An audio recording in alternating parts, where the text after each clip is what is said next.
The following content is provided under a Creative Commons license. Your support will help MIT OpenCourseWare continue to offer high-quality educational resources for free.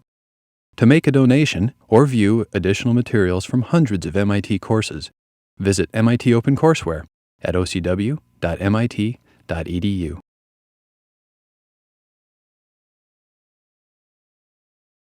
So we've been talking about iron metabolism in general in the first lecture, and in the second lecture we started to focus on iron metabolism in humans, and then the third set of lectures is going to be iron metabolism in bacteria with a focus on hemes. And the two things we want to talk about in the lecture today are how does iron get taken up into cells in humans with a focus on receptor-mediated endocytosis, and then we're going to start talking about hopefully iron regulation, how you sense iron regulation at the translational level by sort of a unique mechanism, at least at the time of its discovery. Okay, so in the last lecture I introduced you to some key features about iron chemistry in general that we're going to use throughout this lecture and next lecture, so you need to go back and review your notes if you don't remember that, or hopefully you've had it somewhere before, and it's a review from you from freshman chemistry or inorganic chemistry. And so iron metabolism, what do we know? We know the average human being has 3 to 4 grams of iron. We talked about this at the end of the last class. How is the iron distributed? We all went through that most of our iron is in our red blood cells in the form of hemoglobin, but it's also, so in the form of hemoglobin, it also can be stored in proteins called ferritins, which we're not going to spend much time on, but I will introduce you to today. And then many of you may know that red blood cells die every 120 days. And we'll see that the iron is really continually recycled, and we'll talk a little bit about the mechanism of how that's regulated. So instead of excreting it, what happens is you recycle the iron, and it's recycled by macrophages in the spleen. And so the other place you see a fair amount of iron is in the macrophages. And the third place you see a fair amount of iron is in the tissues, because myoglobin, again, has to deliver oxygen to the respiratory chain. Okay, so what I want to do now, and I'm going to go back and forth between the PowerPoint and notes, and so some things I'm going to write down, some things not, and hopefully you have these cartoons in front of you so you can write down some of the things that I will say here and say it again and say it again, okay? So this is sort of the big picture that I took from some review, and most of these big pictures have some issues with them, but I think it still gives you the big picture. So here's a duodenum where we can take up iron from the diet, and we'll talk about this in more detail, but a key player in allowing the iron from the diet to go into our system is going to be FPN. That's going to be ferroportin. I'm going to describe this again, but you're going to see FPN over and over again. It allows iron to be transferred in the +2 state, and that's going to be important. And so what we see that if you look at iron from the diet, there's not that much. This is somebody's guess as to how much there is, a few milligrams. And the question is, where does it go in the bloodstream? And it goes to a protein that we're going to talk about that's a carrier for iron in the +3 state. So we're going to see +2, +3 into conversions over and over again, and sort of what the strategy that has evolved to be able to deal with these different oxidation states is. We'll see that this little protein, TF, is transferrin, and we're going to look at transferrin for very briefly, but it binds iron 3 and bicarbonate, and then delivers this to tissues, and also delivers it to marrow, and marrow, which accounts for approximately, by mass, 4% of the body weight, makes all of our red and white blood cells. So that's going to be important. And so the marrow makes the erythrocyte, the heme for the erythrocytes makes the erythrocytes, and the erythrocytes are the red blood cells that have all the hemoglobin. So out of the 4 grams, you have 2.5 grams of hemoglobin, okay? And then these red blood cells die every 120 days, and instead of just discarding everything, they're recycled. And they're recycled by the macrophages in the spleen, and somehow you want to take the iron from these red blood cells and reuse it. And so there's a series of reactions that happen. Ultimately, you get iron 2. And the iron 2, here's again our iron 2 transporter, ferroportin, is going to take the iron that's recovered and put it back into transferrin, where, again, it can be distributed depending on the sensing of iron. Now, the major player in the sensing and storage of iron is the liver. So the liver, we're going to see there's a protein there not indicated on the slide called ferritin, and ferritin binds 4,500 molecules of iron. This is also, the liver is the organ that generates, biosynthesizes the key regulator of iron homeostasis, which is a peptide hormone that we're not going to spend a lot of time on, but I'm going to show you what it does. So that's called hepcidin. And what we'll see is hepcidin in some way controls the levels of ferroportin, okay? So we also see that we lose some iron daily, but the iron losses are small. So we have a lot of iron in us, but the iron is continually recycled, and the question is, how does that happen? Okay. So I just want to look at one place where, in the duodenum, where we're going to take up iron. So what I'm going to do is, this is a cartoon of what I just showed you in more detail, but I'm going to focus on iron absorption from the diet. And I want to make a couple points about this, which are general. And so what we'll see is we have enterocytes. So this is an enterocyte.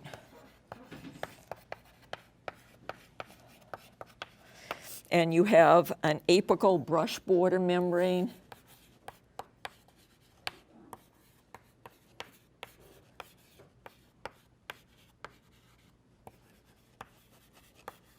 And you have a second membrane, which is going to get us into the bloodstream. So this is called a basolateral membrane.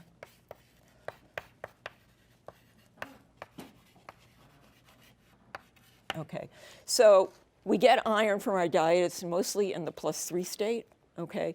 But to do anything with iron, probably because of the ligand exchange issues we talked about last time, okay? Rate constants for exchange are much slower with iron 3 than iron 2. So from the diet, we have iron 3. And iron 3 needs to be reduced to iron 2. And that can be done. We'll see this is going to happen over and over again. And this can be done by a ferric reductase.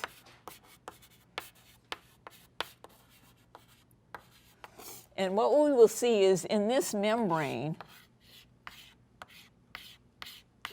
we're going to have an iron 2 transporter. Okay, so in addition to the ferroportin I just briefly introduced you to, and we'll introduce you to again, we have an iron 2 transporter that's called DMT1. Again, the acronyms are horrible, but it's a divalent, predominantly iron 2 metal transporter.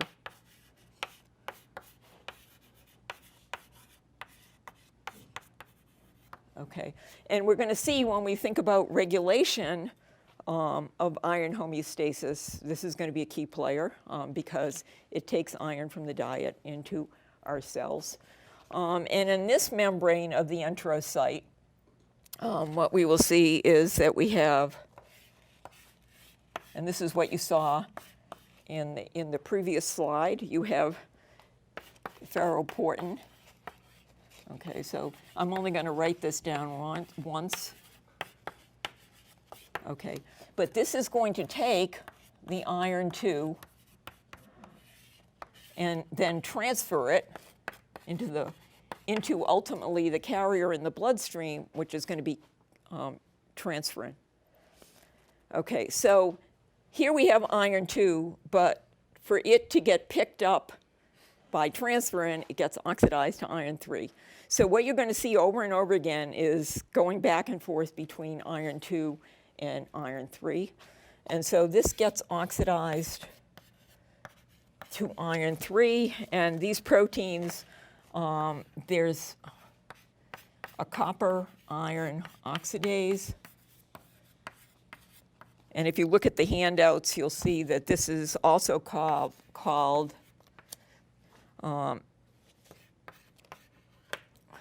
again, I don't expect you to remember the names. What I think is key here is that you need to transfer this to the +3 oxidation state.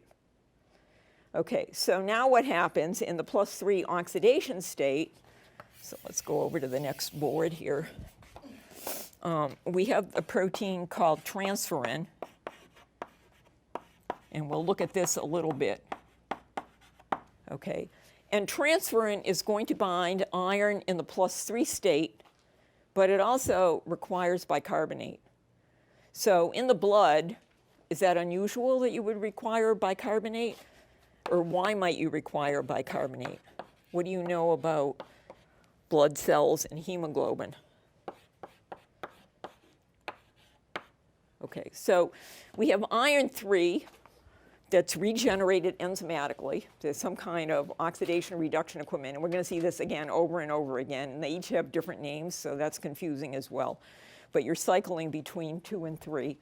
And then transferrin, we have a structure of this, picks up the iron in the +3 state and also picks up bicarbonate. So where do you think the bicarbonate comes from in blood cells? CO2. Yeah, so it comes from CO2. Why? Because a major function of red blood cells is to transfer CO2 from the tissues back to the lungs. So CO2 is not there at pH 7. It gets rapidly hydrated to form bicarbonate and protons, okay? And so this is unusual. I think this is one of the few systems where we'll see bicarbonate as a ligand, okay? So in addition to these enterocytes, which again are involved in iron uptake, we also have macrophages in the spleen.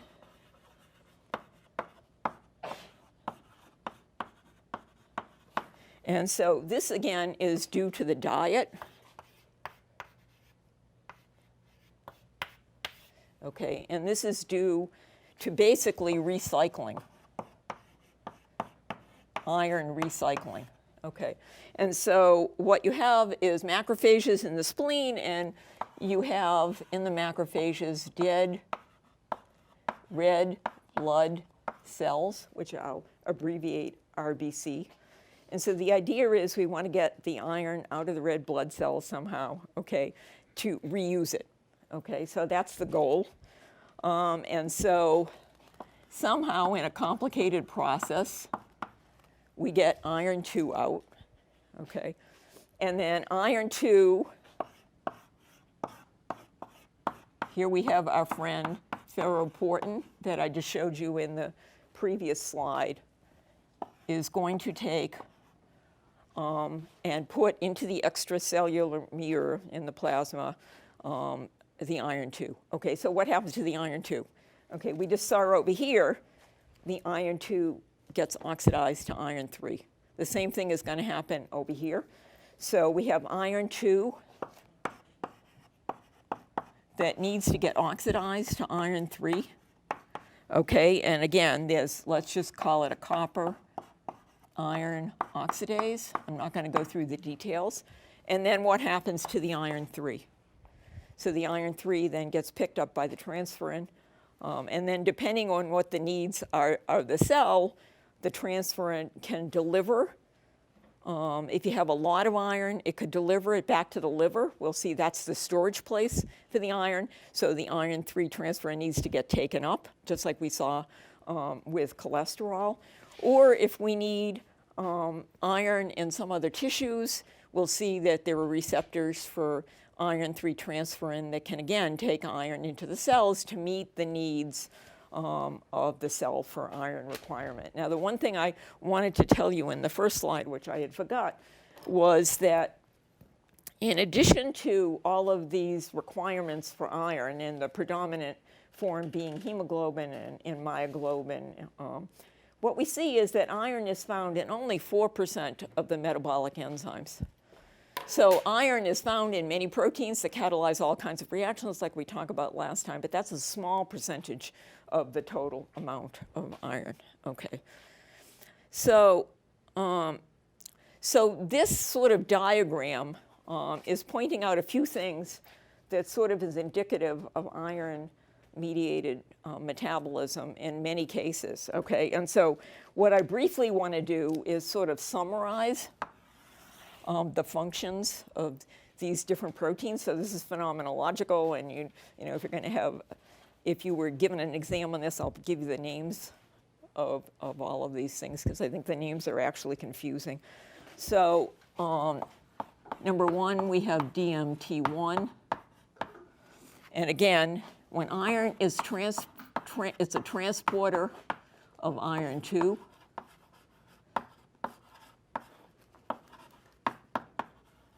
Okay, and so that's an important thing to remember.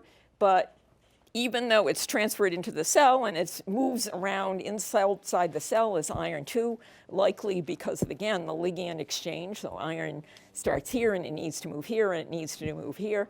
And this is the way nature, because of the exchange ability of the ligands, has decided to move iron and also oftentimes copper-1 around instead of in the oxidized state. This transporter deals with iron 2. Okay. The second key thing is ferroportin, and this brings, again, iron 2 this to the extracellular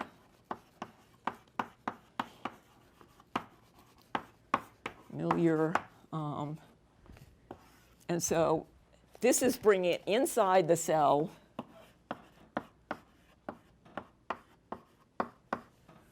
This is bringing it extracellularly outside the cell. And this leads to the next thing that we see over and over again.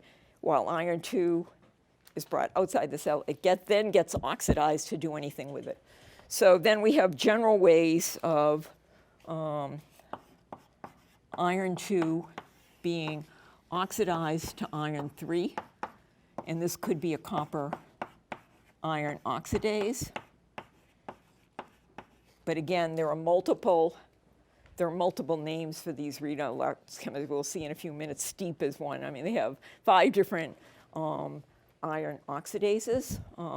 And iron 3 is going to be the key for transferring this to ferritin, which is the way that iron is transferred. Just like the LDL particles are the way cholesterol is transferred around the cell, transferrin is the way the iron is transferred around the cell. Okay, so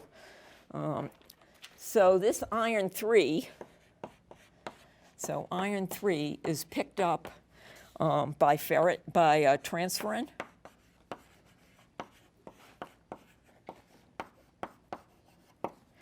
Okay, and again, this is iron 3. I'll show you, we have structures of all these proteins. This is, again, iron 3 bicarbonate. Okay, and then the question is, how does this transferrin get into cells? Okay, so this is the major carrier. Iron. And it's carried in the +3 oxidation state. Maybe, and we'll see that the KD for binding, what do you think the KD for binding to a transferrin might be? Do you think it's weak? Do you think it's strong? And what would you, if you were designing something that was carrying around iron to all the tissues, what would you design? Something weak or strong?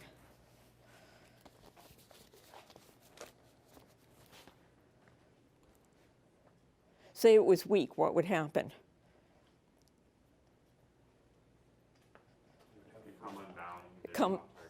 it comes unbound, and then if it gets reduced, you're into the realm where you have iron 2, and then you have reactive oxygen species. And so nature has developed, I would say, you've seen with siderophores, you can get things 10 to the minus 35 for dissociation constants to 10 to the minus 50. The KD for this is 10 to the minus 23 molar for iron binding to transferrin. And so the next thing that happens is that the iron binding to transferrin goes to the transferrin receptor. And so transferrin then binds to the transferrin receptor, just like the LDL particle binds to the LDL receptor. Okay, so this is the transferrin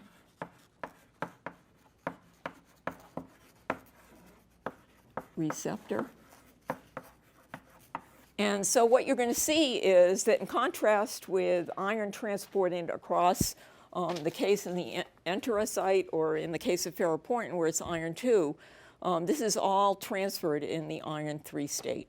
Okay, so this is important to see the differences in the oxidation states that are used to control uptake into the cell. And this occurs by, we'll briefly look at this, but it's very similar to what you saw with the LDL receptor, the receptor-mediated endocytosis. Okay, so we're going to look at a cartoon of this.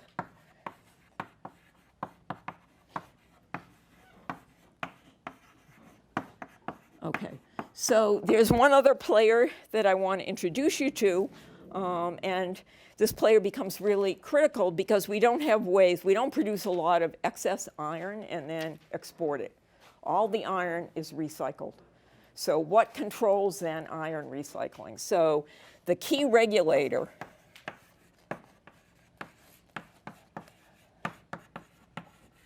is a peptide hormone, which I introduced you to in the previous slide, called hepcidin. Okay, and we know quite a bit actually about the structure of this peptide hormone, and I'll tell you what its proposed function is. We're not going to spend a lot of time discussing this, but it is made in the liver, so it's biosynthesized in the liver. And it's basically, its function is, it's a major site of regulation, and it controls,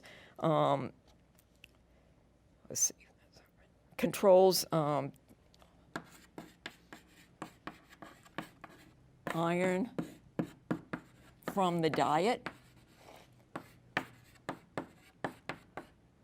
and iron cycling, okay, through extracellular factors like the transferrin, Okay, so how does that do this? So here we have a little peptide hormone. It's made in the liver, and how can it control iron recycling? And so the one guy that we see now is ferroportin. And so its major function, it has a lot of functions, okay, and it's complicated and people are still studying this.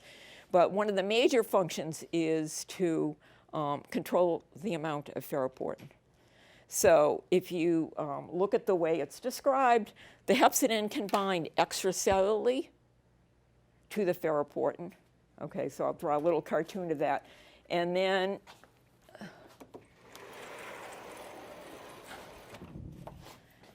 targets it for degradation by the proteasome inside the cell. Okay, so that's the key feature of hepcidin that you need to remember. So we're going to see, if you look at a lot of the cartoons I've given you, you have your ferroportin, which transfers iron from the inside extracellularly. And I forgot my colored chart today. I was on drugs or something, but people were bothering me up until 5 minutes. I didn't have time to think before this lecture, so I'm sorry I'm a little discombobbled here. But this is hepcidin, hepcidin. And so it binds to the extracellular side. And what is that does when it binds? It causes, somehow things change, and it causes it to be degraded inside the cell by the proteasome. So this interaction, extracellular, okay, causes ferroportin to be degraded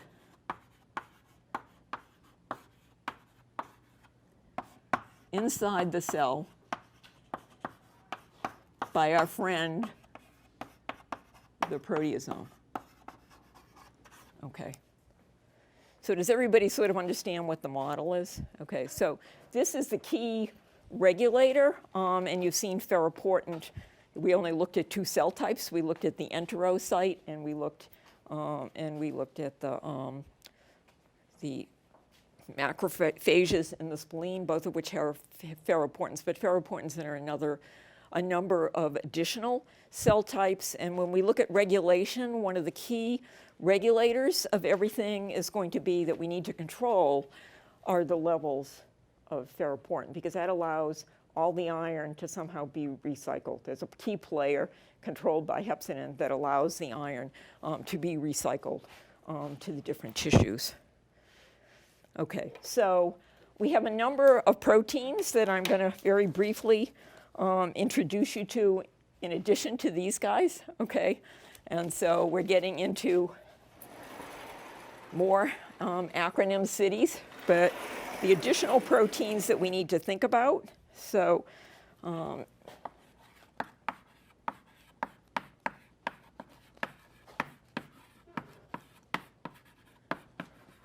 involved in iron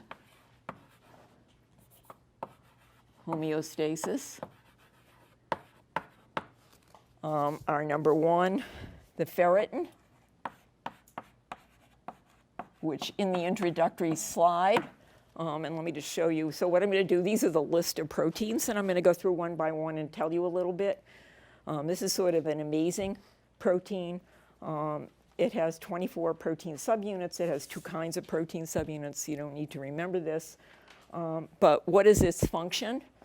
It's a key, and this is found in all organisms. It's involved in iron storage. And why is this important? It's important because it keeps iron soluble so that it's not precipitating sort of as rust. There are in yeast, if you look at some of yeast homeostasis, when things start going awry, you can look at it in an electron microscope. You see iron all over the inside of the mitochondria, just these big black blobs where the iron is precipitated and mineralized. Okay, so we need to keep iron soluble, and we need to keep iron non-toxic. So what do I mean by non-toxic? In the last lecture, I told you that iron 2 can easily be oxidized to iron 3 by oxygen. We're going to talk about that in Module 7 a little bit, and that can result in all kinds of damage inside the cell if it's not controlled. So this protein is sort of amazing. You can bind 4,500 irons. Most of them are in the iron 3 state. But when you start out, it binds iron 2. So iron 2, again, inside the cell is what gets transferred around in general. So iron 2 binds, and then each ferritin has an oxidase activity that I'm not going to go into in detail that can oxidize it to iron 3, which puts it into this mineral structure that you see in these 4,500 atoms of iron. Okay, you don't see it there, all you see is the protein there. So this gets oxidized to iron 3, And this is how it's stored in mineral form. Okay, so now the question is, say you needed iron. Okay, so we have a lot of iron. We want to keep it sequestered so we don't have to worry about reactive doing chemistry that's aberrant. We want to keep it soluble. Okay, so we have iron stored in the +3 state in some kind of mineral form. How would you, if you wanted to use iron now, what would you do? Do you think you can get out of the iron 3 mineral? No. What do you have to do to it to make the ligands more labile? You need to reduce it. So to use it, you now, and people are still arguing about what the reductants are. So you need to reduce iron to +2 so you can use it.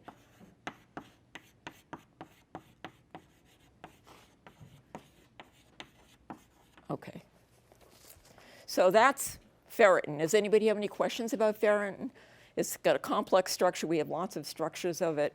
You can have every ferritin is sort of different. It has different ways of dealing with these issues of how you mineralize and how you remove it. But this is a major storage protein in all organisms, ferritins. It's sort of an amazing structure. Okay, so what we were talking about before is that we get iron 3 transferrin. What does iron 3 transferrin look like? So we take iron from the diet, or we're recycling iron from red blood cells. We need to get it to the +3 state where it gets picked up by transferrin. Okay, that's what we need to do. And so if you look at this, okay, so we've picked up iron 3 in transferrin. And the structures of transferrin are known. So now we need to look at transferrin. Whoops. And if you look at the structure, it is composed, the protein is composed of 2 domains, each of which can bind iron 3 bicarbonate. So it has 2 little lobes. Over here, you can see this lobe and this lobe, the N-terminal and the C-terminal lobe, and they each bind. If you look at this carefully, there's the iron, there's the bicarbonate. It has 2 tyrosines, a histidine, and an aspartate as ligands, and it's in an octahedral environment. Okay, so, you know, again, why bicarbonate? And that people thought for a long time that bicarbonate was related potentially to how do you deliver this iron 3 out of the transferrin into something that's useful, namely the enzymes that are going to use it to catalyze transformations. And is there a role for bicarbonate in that process? So what's unusual about the transferrin, again, the KD is tight. What's most unusual is it's got bicarbonate, it's got 2 tyrosines, and it's got a histidine, and it's got an aspartate, and it's an octahedral environment. Okay, and what do you think the protonation state of the tyrosines are? Everybody know what tyrosine is? You think it's protonated, non-protonated? This brings up another sort of general principle we talked about last time. If you have water attached to a metal, what can it do to the pKa of the water? It decreases it so that you lose the proton under physiological conditions. What's the pKa of tyrosine? It's on the order of 10, 10.5. And in fact, this is bound as the phenolate. So both of these are in the phenolate form. So both of these are phenolates. And again, if you want to think more about this, both Liz and Lippert have taught a course, are teaching a course now in bioinorganic chemistry, where you really sort of talk about the details of these kinds of interactions, which are key to the way everything functions. Okay, so we have transferrin, and the unusual part is the binding of bicarbonate, and then again, let me just re-emphasize, it's in the +3 state, and you have fairly tight binding. And what we're going to see is it's going to bind, just like the LDL particles bind to the LDL receptors, it's going to bind to the transferrin receptor. Okay, so we now have a transferrin receptor. So this is the receptor. And we know we have structures, actually, of the receptors. It's a 90 kilodalton dimer, okay? And so in its transmembrane, so you have, so this is the transferrin receptor. I'm going to show you a cartoon of this in a minute. 90 kilodalton dimer. And so this is extracellular. This is intracellular. This is the membrane.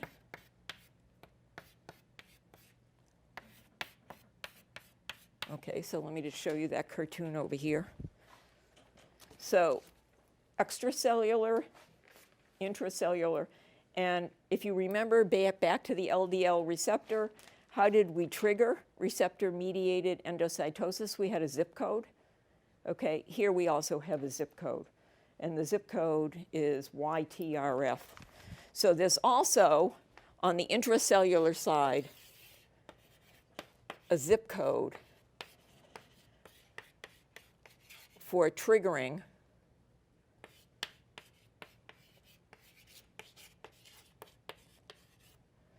transferrin uptake. Okay. So those are the players that we need to think about, okay? So the transferrin receptor have parallels with LDL receptor. Of course, every one of these things is different. But this was one of the other systems that had been characterized quite extensively, the first one being the LDL receptor. So the model is shown here. This model hasn't really been, this model is not completely correct. I'll tell you where things need to be changed a little bit, but really people haven't studied this model in a long time, even though there's a lot we don't understand. So here's the surface. Here's transferrin, these little things here. Here's the transferrin receptor, purple. Okay, so the transferrin binds to the transferrin receptor. Okay, to get uptake into the cell, you need to have clustering. So that's not shown here because this cartoon was drawn before we realized that you had a cluster, the transferrin receptors. When you cluster and you bind transferrin, again, just like we saw with the LDL receptor, in some way you have machinery that attracts the clathrin, okay, and then is going to pinch off the clathrin-coated vesicle. And they skip here the clathrin-coated vesicle, so that should be in between. This is clathrin, okay?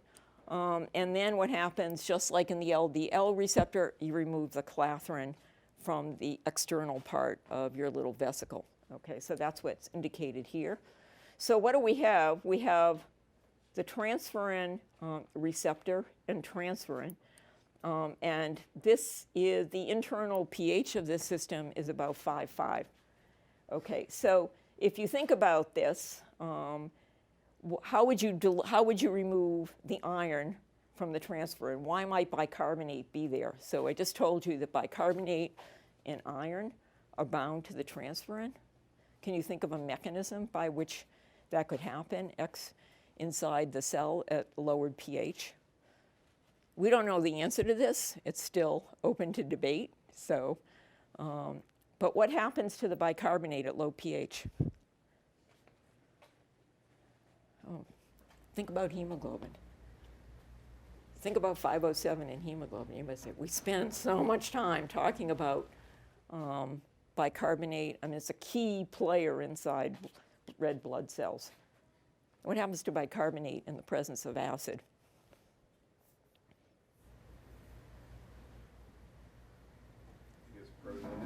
Yeah, so it forms carbonic acid. What happens to the carbonic acid? Decomposes. to CO2 and water. Yeah. So this is something we banged into you over and over again in 507. This is an equilibrium that happens over and over again inside cells. So maybe that's a way to deliver the iron. I don't know. So we somehow lose iron, but the iron is in the +3 state. Okay, to get it into the cytosol, which is where we're going to use it, to deliver it to all of the proteins, what do we need to do? Hopefully you now remember this. We need to reduce it. Okay, so STEAP is a reductase, a ferric reductase, that converts this into iron 2. Where did we see this guy before? DMT1. Okay, we've seen that before as a key player and uptake into enterocytes. So you see these same players over and over again. You see this shift from iron 2 to iron 3 over and over again, actually in yeast, where I know a lot about iron metabolism, as well as in human systems. Now, so we've got iron 2 out of the transferrin receptor, and then the iron 2 goes into the cytosol, and then we got to figure out how to use it in a way so that we don't have oxidative stress and deliver it to the proteins to biosynthesize all our cofactors, okay? So then the question is, remember in the LDL receptor, it got recycled, right? So what happens here is distinct from what happens in the LDL receptor, in that now the transferrin and the transferrin receptor are both recycled. Okay, so that's distinct from what we briefly talked about in the case of cholesterol. So we have two ways of taking iron into the cell. One is through these iron 2 transporters, the DMT molecules, and the second way is through iron transferrin, which circulates in the blood and delivers it to all the tissues. So these are the major mechanisms of iron delivery and recycling within the cell, controlled by hepcidin, this peptide hormone. Okay. Okay, so what I want to do now is look at how this iron is sensed. How do we control everything? Okay. And iron sensing, okay, so iron sensing, there are going to be two players. Okay, and so we're going to look at iron sensing.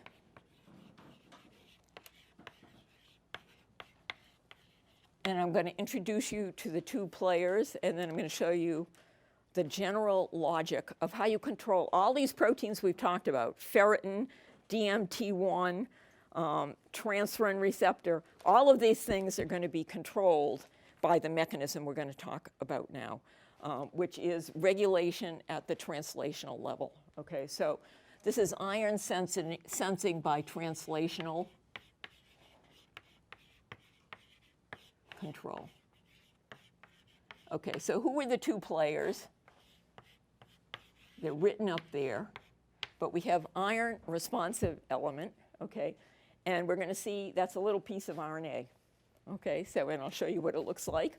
So this is RNA, a little piece of RNA, a stem loop piece of RNA that has defined characteristics. I'm going to show you what it is. And then we have iron responsive protein 1 or iron responsive binding protein 1. They're called both of these things. I don't remember what was in the articles you had to read. They're sort of used interchangeably, okay? And then there are two of these. So there's a 1 and there's a 2. And they're structurally homologous to each other, and I'll tell you a little bit about each one of these. Okay, so we also have a 1 and a 2, okay? So those are the two guys. These are proteins, okay? So these are proteins. That's why the name binding protein. Okay, so it turns out that iron responsive binding proteins are homologous to a aconitase. Where have you seen aconitase before? Yeah, so in the Tca cycle, okay, it catalyzes the conversion of citrate to isocitrate. So, and where is the Tca cycle located? In the mitochondria. So this is a Tca cycle enzyme found in the mitochondria. Okay, but what we'll see is we're working on RNA. We're going to regulate somehow. We're going to use interaction between this protein and a piece of RNA to control the translational process. Where is that located? In the cytosol. Okay, so these proteins are located in the cytosol. Okay, so if you think about what happens with aconitase, let me just write that down for you. So we have citrate, and I asked the question, do you think it's interesting that citrate is involved in this overall process that I'm going to be describing? What do we know about citrate besides the fact that it's an intermediate in the Tca cycle? So this is citrate. It undergoes a dehydration reaction, so we're going to lose water to form aconitate, cis-aconitate.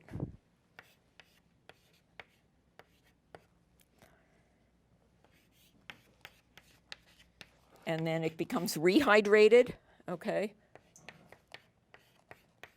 So that's the reaction you learned about a long time ago in the Krebs cycle, or the Tca cycle. Why is it interesting that citrate is involved? I don't know why it's really involved, but do you think it's interesting? What is citrate if you look at the structure of it? Yeah. Yeah, it could bind iron, and in fact, there are iron siderophores that use citrate. I don't think this is an accident. And thinking about, again, how nature uses primary metabolites over and over again in ways other than what you see in primary metabolism. Okay, so what's unusual about this protein is the following, and this is the key to the way the sensing is going to work for the iron-responsive binding proteins. So if you go back and you look at the Krebs cycle, or you go back and you think about this is something that probably confused you all. Okay. You have an iron 3, 4 iron, 4 sulfur cluster. Remember, I talked a little bit about this, trying to show you that this was going to be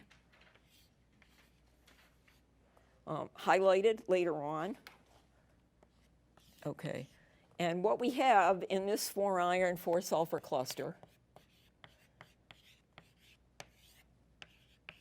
okay, you have a cysteine attached to 3 of the irons, and we have 1 iron that's unique. Okay, that doesn't have the cysteine that you see in normal 4 iron, 4 sulfur clusters. So this is the unique iron. Okay, so if you look at that over here, so here's the cartoon of this. So here you have cysteine, cysteine, cysteine in the 4 iron, 4 sulfur cluster. Here's citrate. And that iron, so most of you probably learned in respiration, iron sulfur clusters are involved in electron transfer. They do 1 electron chemistry, they undergo oxidation and reduction, which we briefly discussed in the last lecture. But what's it doing here? What it's doing here is binding the citrate. Okay, so here's citrate. This is the hydroxyl that we're going to eliminate to lose water to form cis-aconitate. So this is the first example, but this was discovered by Helmut Beinert at Wisconsin many years ago, where the iron sulfur clusters were doing something other than redox chemistry. Okay, this is just the tip of the iceberg. Remember I talked to you about radical SAM proteins, 100,000 proteins doing interesting chemistry. This was the first example of this, and these really are seminal experiments to figure out how this all worked. So the unusual thing is that most iron sulfur clusters look like this, and they all have cysteine on each of the iron, and they do redox chemistry.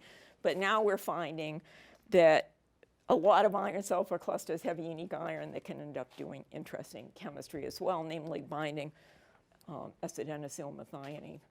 So if you go back and you think about what happens, this is helping dehydration. So you're going to dehydrate. Okay, but now you have to reorganize a thing. This is one where they talk about the Ferris spinning around the Ferris wheel. If you looked at an introductory Tca Cycle thing, how this reorganizes, I don't think this is a very good picture, but it needs to reorganize because you're going to rehydrate another carbon, okay, using the same iron. So if you sit here and you stare at this, what you see is this carboxylate. Now, here was the initial carboxylate bound. This one wasn't bound. Now this one ends up being bound, and now you're adding water back across this double bond. Okay, so the purpose of this system is simply to catalyze a dehydration reaction. Okay, so what the heck are we doing with an iron-responsive binding protein being a cytosolic aconitase equivalent? And so what I'm going to come back and tell you on Friday is this is going to be the key switch for iron sensing, whether the iron is in the apostate with no metal or whether it moves to the 4-iron 4-sulfur cluster state. And we'll talk a little bit then about how those two states and the presence of RNA can control which of all these proteins I've thrown at you today actually get translated, okay?